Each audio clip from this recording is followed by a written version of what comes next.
Assalamu alaikum dear students. So today we are starting our new chapter जिसका नाम electrostatics है. Dear students, class matric में ये unit number 14 है और क्लास इंटर में ये यूनिट नंबर 12 है. सो हम दोनों क्लासेस की कॉन्सेप्ट्स इस एक लेक्चर के अंदर कवर करते जाएंगे. And this lecture based upon the following boards which is syntax board, KPK, Punjab and NCERT as well. So in this lecture we will discuss the basic things about the charge, which is the conservation of charge, quantization of charge, ways to convert the charge from one object to another object and so on. These type of information we will discuss in this lecture. So electrostatic का नाम आपने पहले भी सुना होगा. Dear students, electrostatic एक fundamental force में से भी एक फोर्स है जिसकी क्वालिटेटिव और क्वांटिटेटिव डेफिनेशन कूलम्स ने हमें दी थी, जिसको हम कूलम्स लॉ के ज़रिए डिस्कस करते हैं. और कूलम्स लॉ हम इस लेक्चर के बाद डिस्कस करेंगे. What is mean by Coulomb's law and how we can determine the magnitude and how we can determine the quantitative and qualitative definition of electrostatic force. Electrostatic physics की एक branch जिसका नाम electromagnetism है, उसकी एक branch है, क्योंकि electromagnetism is divided into two main branches which is electrostatic and electrodynamics. Electrostatics के अंदर डियर स्टूडेंट्स, अच्छा जी, ये सब चीज़ें मैंने ऑलरेडी लिख दी थी क्योंकि ये लेक्चर का जो ड्यूरेशन है वो कम से कम हो और आप लोग बोर ना हो. मुझे पता है वीडियो देखते हुए आप लोग बोर हो जाते हैं. फिजिक्स एक बड़ा खुश्क सब्जेक्ट है और आप लोग बोर होते होंगे. सो इसलिए जल्दी जल्दी हमारे कंटेंट क्लियर हो, कवर हो सके, इसलिए मैंने ऑलरेडी ये लेक्चर यहाँ पे राइट कर दिया था, वरना ये वीडियो लंबी हो जाती है. सो इलेक्ट्रोस्टैटिक क्या है? Study of charges at rest और इन इक्विलिब्रियम. मतलब ये इलेक्ट्रो मतलब इलेक्ट्रिसिटी, स्टैटिक्स मीन्स रेस्ट होता है. ये स्टूडेंट, स्टैटिक का मतलब क्या होता है? रेस्ट होता है. अक्सर लोग ये बोलते हैं कि भाई इलेक्ट्रोस्टैटिक में हम क्या करते हैं, चार्जेस को स्टडी करते हैं, लेकिन सिर्फ और सिर्फ रेस्ट वाली कंडीशन में. तो ये बात थोड़ी सी आगे पीछे हो जाती है कि कूलम्स लॉ में हम एक ऐसी कंडीशन पढ़ते हैं जिसमें एक चार्ज आपका, फर्ज करें दो चार्जेस हैं, ठीक है, एक रेस्ट में है और एक चार्ज है आपके पास जो कि वेलोसिटी है लेकिन यूनिफॉर्म है, मूव कर रहा है. इन दोनों के दरमियान में अगर हम इलेक्ट्रोस्टैटिक फोर्स मालूम करना चाहें तो नहीं कर सकते. बिल्कुल कर सकते हैं, कूलम्स लॉ अप्लाई हो सकता है, लेकिन इस कंडीशन में तो ये चार्ज रेस्ट में नहीं है, ये यूनिफॉर्म वेलोसिटी में है. और इस कंडीशन के अंदर ये चार्ज रेस्ट में है. डियर स्टूडेंट्स, कहने का मकसद ये है कि इलेक्ट्रोस्टैटिक सिर्फ ये नहीं है कि चार्जेस को हम रेस्ट में डिस्कस कर रहे हो, बल्कि चार्जेस को हम इक्विलिब्रियम कंडीशन में भी डिस्कस कर सकते हैं. और एक बात याद रखिएगा कि चार्जेस इक्विलिब्रियम कंडीशन में जब आते हैं जब वो एक यूनिफॉर्म वेलोसिटी के साथ मूव कर रहा हो. क्लियर है? इलेक्ट्रोडायनामिक्स का मतलब होता है मोशन. डायनामिक्स का मतलब होता है dear student motion. So charges in motion मतलब चार्जेस एक्सिलरेट हो रहे हो, तो इस तरह की चार्ज की स्टडी इलेक्ट्रोडायनामिक्स कहलाती है. अब हम पढ़ते हैं कि what is mean by charge. So charge क्या है? ये बड़ा इजी है, बड़ा सिंपल लेक्चर है और आपको बड़ा आसान लगेगा, बड़ा मज़ा भी आएगा पढ़ने में. Intrinsic property of matter. भाई जहाँ पर मैटर है वहाँ पर मैस है, जो जहाँ पे मैस है वहाँ पर चार्ज होता है. ठीक है, मैंने एक बड़ा प्यारा और एक डीप जुमला कहा है, इसको आप लोग फीलिंग करना स्टार्ट कर दो कि जहाँ पर मैटर वहाँ पर मैस, जहाँ पर मैस वहाँ पर चार्ज. क्या हम इसको ऐसे कह सकते हैं कि जहाँ पर चार्ज वहाँ पर मैस? ये एक लंबी बेस है और इंशाल्लाह आइंदा आने वाले लेक्चर्स के अंदर हम ये चीज़ भी डिस्कस करेंगे. So intrinsic property of matter. Matter की कौन सी प्रॉपर्टी है? ये एक इंट्रिंसिक प्रॉपर्टी है. एक्सट्रिंसिक क्यों नहीं बोला, ये आप लोग सोचिएगा और सवाल कीजिएगा, कमेंट्स में बताइएगा कि इंट्रिंसिक हमने यहाँ क्यों बोला है. सिंबल क्यों रख दिया है हमने इसका? ऐसा यूनिट कूलम होता है. टाइप्स दो तरह की होती हैं, एक नेगेटिव और एक पॉजिटिव. इस पूरे यूनिवर्स के अंदर दो तरह के चार्जेस होते हैं, एक नेगेटिव होते हैं, दूसरे पॉजिटिव होते हैं. नेगेटिव चार्जेस को आप लोगों को पता है कि इलेक्ट्रॉन्स कहा जाता है, जबकि पॉजिटिव चार्जेस को प्रोटॉन कहा जाता है। जो सेम चार्जेस अगर आ जाए, फर्स्ट करो आपके पास है ना नेगेटिव और नेगेटिव चार्ज है, तो इन दोनों के दरमियान में एक इलेक्ट्रोस्टैटिक रिपल्जन फोर्स होती है। और अगर आपके पास अनलाइक चार्जेस हों तो इन दोनों के दरमियान में इलेक्ट्रोस्टैटिक अट्रैक्टिव फोर्स होती है। ये दोनों एक दूसरे को अट्रैक्ट करते हैं, जबकि ये दोनों एक दूसरे को दूर भगाते हैं। ऐसे ही होता है। कंजर्वेशन ऑफ चार्ज का मतलब ये है, there are some conservative laws, और उसमें से कंजर्वेशन ऑफ चार्ज भी है। ये charge can neither be created nor be destroyed but can only be transferred. Dear students, का मतलब क्या है? इसका मतलब ये कि चार्ज को हम ना तो बना सकते हैं और ना ही तबाह कर सकते हैं, लेकिन एक ऑब्जेक्ट से दूसरे ऑब्जेक्ट में ट्रांसफर कर सकते हैं। अब सर ट्रांसफर किस तरह से कर सकते हैं? What is the meaning of conservation of charge? इसको हम आगे ways of transfer of electric charges के अंदर डिस्कस करेंगे इसी लेक्चर में। आगे चलते हैं। Quantization of charge. Quantization of charge का मतलब ये है कि आपके पास चार्जेस हमेशा फिक्स अमाउंट में मिलते हैं। फर्ज करें आपके पास एक मार्कर रखा हुआ है, और इस मार्कर के अंदर अगर मैं आपसे पूछूं भाई टोटल चार्ज कितने, आप बोलेंगे 10 इलेक्ट्रॉन है, 20 इलेक्ट्रॉन्स हैं, 30 हैं, 5 हैं, 4 हैं, 3 हैं, 2 हैं। आप इस तरह से मुझे कभी नहीं बोलेंगे कि सर इसके अंदर 20.1 इलेक्ट्रॉन है, 30.5 है, 1.5 इलेक्ट्रॉन्स हैं। तो ये this is not the quantization. Quantization का मतलब ये होती है कि भाई एक ऑब्जेक्ट है तो इस ऑब्जेक्ट के ऊपर फिक्स्ड अमाउंट में चार्ज हमें मिल रहा हो, तो this is known as quantization of charge. तो एक बात याद रखिएगा, इस पूरी यूनिवर्स में कोई भी ऑब्जेक्ट हो, उस ऑब्जेक्ट के ऊपर हमें हमेशा जो चार्जेस मिलते हैं वो फिक्स्ड अमाउंट में मिलते हैं। आज आप लोग ये बात भी याद रखिएगा। इसकी मैंने एक डेफिनेशन भी लिखी है कि charge always exist in integral multiple fundamental charge. Integral multiple का मतलब ये है कि या तो आपको किसी ऑब्जेक्ट पे 1e 2e 3e 4e charge मिलेगा, मतलब एक प्रोटॉन, दो प्रोटॉन, तीन proton, 4 5 6 and so on any, या आपको किसी ऑब्जेक्ट के ऊपर एक इलेक्ट्रॉन, दो इलेक्ट्रॉन, तीन electron, 4 electron and so on nth electron मिल सकते हैं। अगर हम क्वांटाइजेशन ऑफ चार्ज की मैथमेटिकल एक्सप्रेशन यहां पर लिखें तो वो हमारे पास बनती है Q is equal to plus minus n e. Q dear students आपके पास होता है चार्ज ऑफ एन ऑब्जेक्ट, मतलब एक ऑब्जेक्ट है, ये मार्कर है, इस मार्कर के ऊपर कितने चार्ज हैं, ठीक है। और charge of an electron, charge on an electron 1.6 into क्या होता है, एक इलेक्ट्रॉन पे चार्ज कितना होता है, एक इलेक्ट्रॉन पे चार्ज होता है 1.6 इंटू 10⁻⁻19 कूलम। अब अगर पूछा गया कि इस मार्कर के ऊपर टोटल चार्ज कितने हैं, टोटल इलेक्ट्रॉन्स कितने हैं, 8 इलेक्ट्रॉन्स हैं, तो आप मल्टीप्लाई कर दो इस नंबर को 8 से, तो आपके पास आंसर आ जाएगा, ठीक है। अच्छा जी डियर स्टूडेंट्स, जैसे मैं आपको बता रहा था कि इस डेफिनेशन का मतलब क्या है कि यहाँ पर एक ऑब्जेक्ट है, यहाँ पर या तो आपको एक इलेक्ट्रॉन, 2 3 या 4 या 5 6 एंड सो ऑन इलेक्ट्रॉन मिल सकते हैं। इस तरह से 2.5 3.6 7.8, मतलब ये इंटीग्रल मल्टीपल नहीं है, तो इस तरह से आपको किसी भी ऑब्जेक्ट के ऊपर चार्ज नहीं मिलता। ये बात आपके जहन में आ जानी चाहिए और रहनी भी चाहिए। Ways to charge, ways to transfer charge, sorry मैं ट्रांसफर लिखना भूल गया हूँ, लिख देते हैं वेज टू,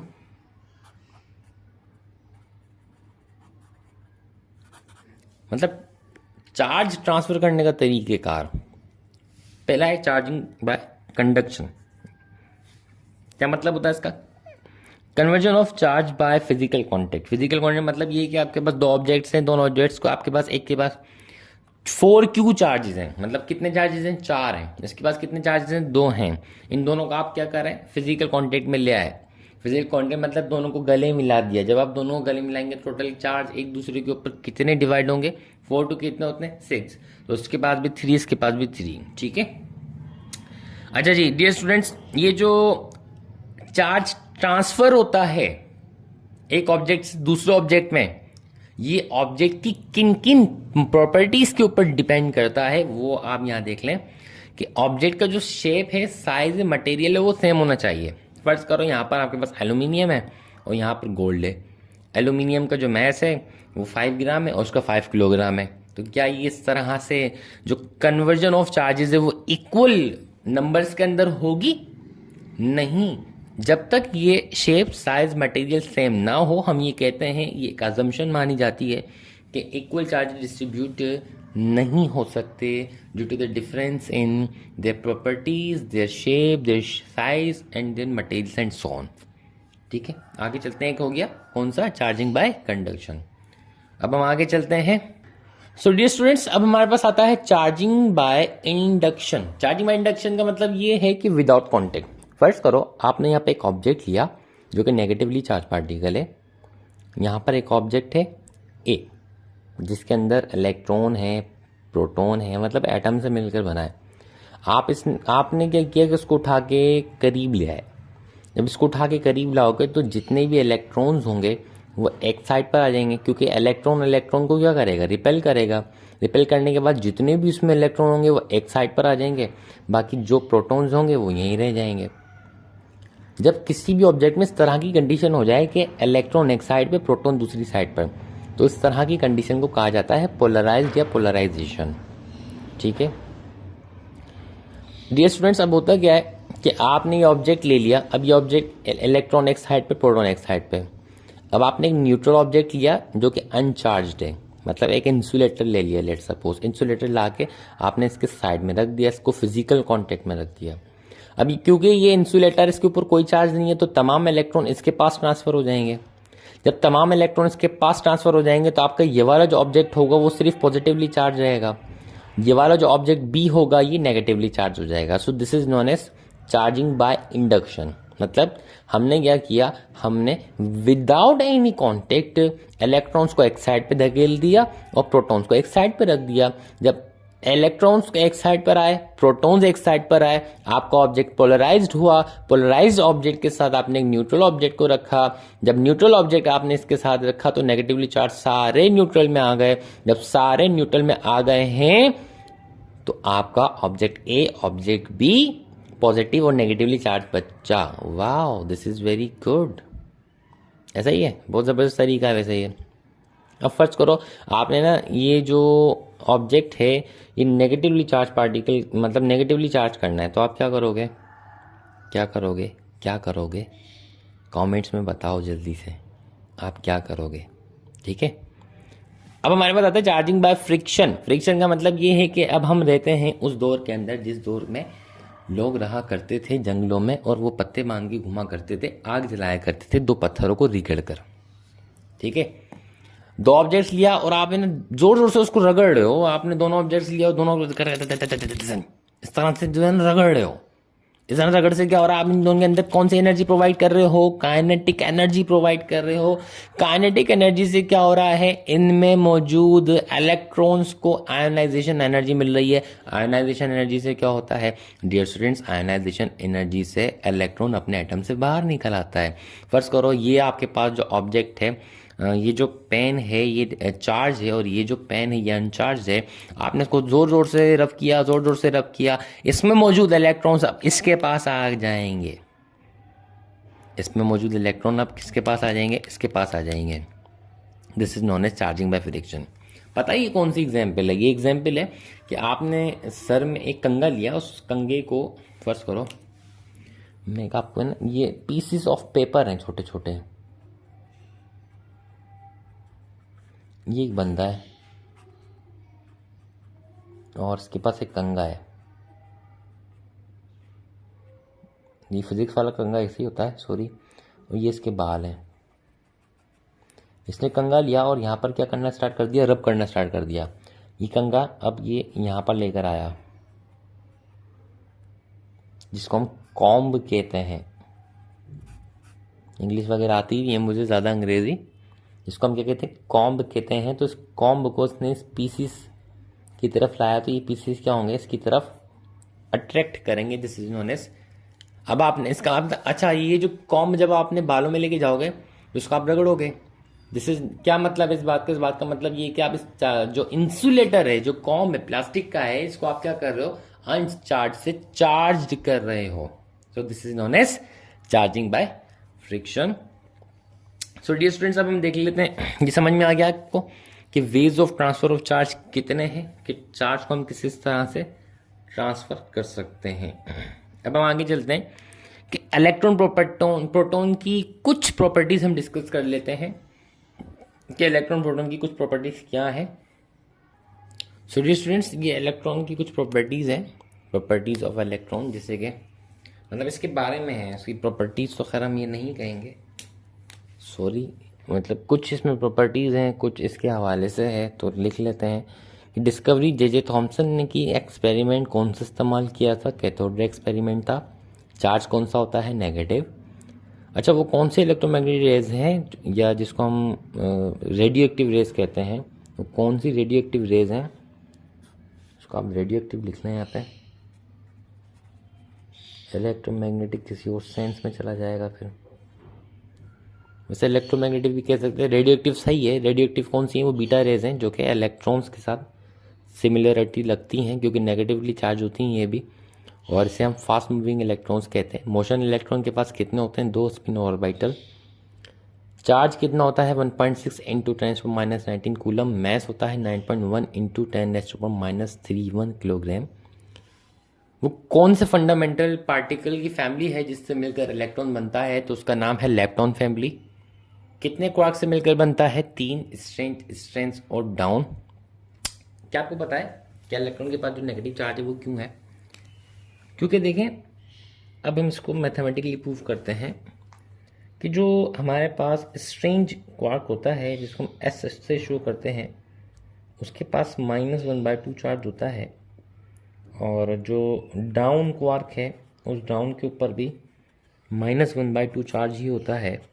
अगर हम इन तमाम चार्जेस को प्लस करते हैं, s plus s plus d, so it will be equal to -1/2, ठीक है, सॉरी 1/3 होता है, 2 नहीं है, 1/3 और प्लस -1/3 एंड प्लस -1/3।